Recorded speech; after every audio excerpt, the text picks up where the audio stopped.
उत्तराखंड हरिद्वार में आयोजित भारतीय किसान यूनियन श्रमिक जनशक्ति के 3 दिवसीय राष्ट्रीय चिंतन शिविर का आज सफलतापूर्वक समापन हो गया।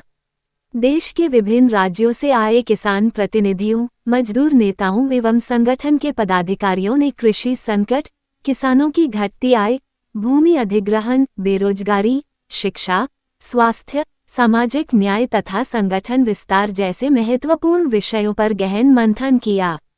राष्ट्रीय अध्यक्ष कमलेश यादव ने कहा कि देश का किसान और मजदूर आज अनेक चुनौतियों का सामना कर रहा है।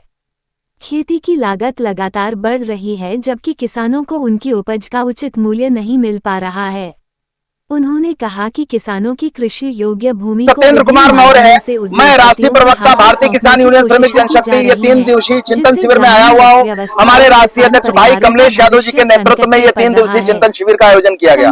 आज समापन हो रहा है। हमारी जो मांगे हैं वो शुरू से रही है, सरकार उनको अनदेखी कर रही है और इसकी वजह से अब पूरे देश के अंदर किसानों में आंदोलन की स्थिति बन रही है। जिस प्रकार से बेरोजगार युवाओं ने काकरोच पार्टी बना करके आंदोलन किया है, उसी तरह देश के अंदर 60 से 70% आबादी हमारे किसानों की है। वो आंदोलन के लिए विवश हो रहे हैं और यहां तक की मामला है कि तख्ता पलट हम कर देंगे, इस हालत में आ गए हैं। असल में हमारी जो मांग थी वो शुरू से वही रही है, स्वामीनाथन आयोग की रिपोर्ट को लागू किया जाए, एमएसपी पर हम बात किए हैं। इसी तरह किसानों को डीजल, बिजली, उर्वरक, कीटनाशक इन पर हमको सहायता की जाए। बहुत महंगे हैं, किसान खेती नहीं कर पा रहा है। छोटे और सीमांत किसानों की समस्याओं को, आवारा पशुओं की समस्याओं को लेकर के, गन्ना किसानों की समस्याएं हैं, सिंचाई की परियोजनाओं को लेकर के हैं, फसल बीमा योजना को लेकर के हमारी समस्या का निराकरण अभी तक नहीं हुआ है। और सरकारी पद जो रिक्त पड़े हुए हैं, चाहे वो लेखपाल के हों, चाहे वो पंचायत सहायक के हों, उन पर भर्ती करने के बजाय एक ही पंचायत सहायक, एक ही लेखपाल को कई कई गांव दिए जा रहे हैं, जिनकी वजह से जो हमारे काम है सरकारी वो बाधित हो रहे हैं। किसान परेशान हो रहा है, दर दर की ठोकरें खा रहा है। इसी तरह से गांव में जो किसानों की समस्याएं हैं उनका निराकरण न करके वो हम जब जिले तक जाते हैं तो सिर्फ चक्कर लगाते हैं और ये आम आदमी के बस का नहीं, वो चक्कर लगावे उसके रोटी के लाले हैं। इसलिए व्यवस्थाएं जैसे पंचायत स्तर पे है तो पंचायत सचिवालय में वहां पर सेक्रेटरी बैठे, वहां पर हमारा कंप्यूटर ऑपरेटर बैठे, तो जो ये वृद्धा पेंशन, विधवा पेंशन, जन्म मृत्यु प्रमाण पत्र है और ये जो छोटी छोटी समस्याएं हैं, ये आय जाति निवास प्रमाण पत्र वहां पर बन सके, जो कि संचालित नहीं हो रहे। हम मांग करते हैं कि ग्राम पंचायत पर सचिवालय स्तर पे जिस प्रकार से सचिवालय बना हुआ है, लखनऊ में विधानसभा है, उसी तरह की एक छोटी विधानसभा हर गांव में बननी चाहिए। ये हमारी मांग है।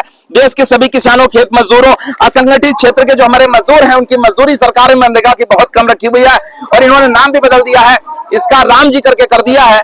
तो इसका भी हमने कहा है कि साहब ये उचित नहीं है। आपको ये करना चाहिए कि कम से कम 700 रुपए अगर आप केरल में मजदूर की मजदूरी दे रहे हो तो हमारे उत्तर प्रदेश में भी इसी तरह की व्यवस्था लागू, कम से कम 700 रुपए मिलनी चाहिए।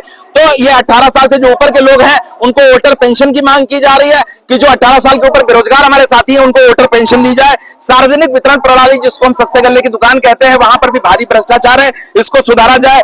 कृषि आधारित जो उद्योग है ये उद्योगपतियों को देने के बजाय हमारे किसानों को उद्योग लगाने की कला सिखाई जाए, जिससे जो आलू इनका सड़ता है इसको एक चिप्स बना करके बेच सके और बेचारे आत्महत्या ना करें। कृषि खाद्य सुरक्षा, राष्ट्रीय संसाधनों के बारे में भी हमने मांग किया है। किसानों, मजदूरों, आम नागरिकों की ये जो सुरक्षा है उसको सुनिश्चित किया जाए और वो आत्महत्या न करने पाए, इसके लिए सरकार कठोर कदम उठावे। बहुत बहुत धन्यवाद। हमारे जो चिंतन शिविर का जो कार्यक्रम था वो 3 दिवसीय, 3 दिन का समापन हुआ है। हम लोगों ने इस ज्ञापन में किसानों को, मजदूरों को, श्रमिकों को, युवाओं को, महिलाओं को लगभग 15 सूत्री मांगे हमने दिया है।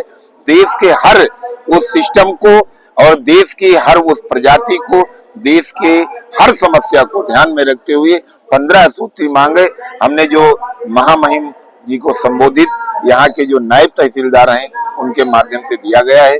हमने अपने देश और दुनिया की हर समस्या को उसमें आदृत किया है। सभी समस्याओं को, हर प्रकार की, चाहे किसान की खाद को लेकर हो, चाहे वोटर पेंशन को लेकर हो, चाहे किसानों की जो अन्य एमएसपी कानून को लेकर हो, चाहे बिजली की समस्या को लेकर हो, चाहे हरिद्वार में जब हम लोग 3 दिन का शिविर करते हैं यहाँ किसान भवन को लेकर हो, पूरे देश की जितनी भी समस्याएं थी, अलग अलग जनपदों से, अलग अलग प्रदेशों से आए हुए किसान मजदूर साथी, माताएं, बहनें, युवा साथी सभी को ध्यान में रखा है और 15 सूत्री ज्ञापन आज हमने महामहिम जी को संबोधित दिया हुआ।